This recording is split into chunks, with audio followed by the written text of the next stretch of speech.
మన మహాత్మా గాంధీ వర్ధంతి సందర్భంగా మన BRS party working president KTR గారి ఆదేశానుసారము అలాగే స్థానిక ఎమ్మెల్యే మల్లారెడ్డి గారి ఆదేశానుసారము ఏదైతే కాంగ్రెస్ ప్రభుత్వం గెలిచిన తర్వాత 6 గ్యారెంటీలు 420 హామీలు ఇవ్వడం జరిగింది.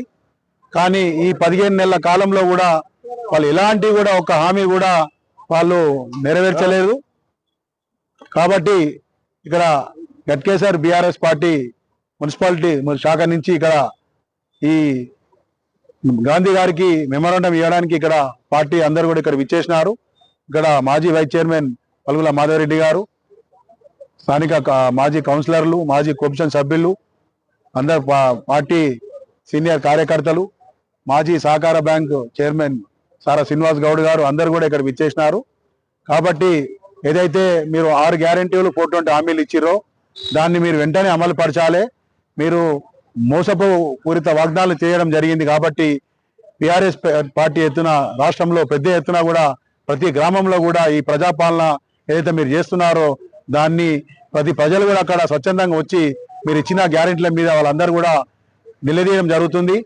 మా గట్కేసర్ ఉమ్మడి మండలంలో 21 గ్రామ పంచాయతీలు ఉండే గతంలో సుమారు దాదాపు 5 లక్షల జనాభా ఉంటారు ఇక్కడ.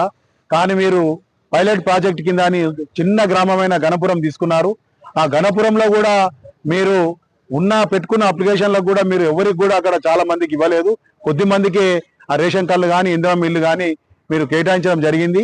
కాబట్టి మీరు ప్రజలే తరఫున పెద్ద ఎత్తున నిరసన కార్యక్రమాలు వస్తున్నాయి. కాబట్టి మీరు స్థానిక కాంగ్రెస్ నాయకులు ఇక్కడ వజ్రేష్ యాదవ్ కానీ ఇక్కడ సుధిరెడ్డి కానీ మీరందరూ ఏదైతే ప్రభుత్వం తరఫున హామీ ఇచ్చారో ఆ హామీని నిలబెట్టుకొని ప్రజలందరూ కూడా మీరు ఇవ్వాల్సిందిగా కోరుతున్నాము. కానీ ఒకవేళ ఇయ్యని పక్షంలో ఏదైతే 6 గ్యారెంటీలు 420 అమలు చేయకపోతే పెద్ద ఎత్తున రాబోయే కాలంలో కూడా మేము పెద్ద ఎత్తున ఇక్కడ నిరసన కార్యక్రమాలు, ధర్నాలు, రాస్తారోకోలు చేస్తామని తెలియజేసుకుంటూ ఈ కార్యక్రమానికి పిలవంగానే ఇంత పెద్ద ఎత్తున ఇక్కడికి ఇచ్చేసిన పార్టీ కార్యకర్తలు, సీనియర్ నాయకులకు, మాజీ కౌన్సిలర్లకు, మాజీ వైస్ చైర్మన్ కు అందరికీ కూడా నా యొక్క ప్రత్యేకంగా ధన్యవాదాలు తెలియజేస్తున్నాను.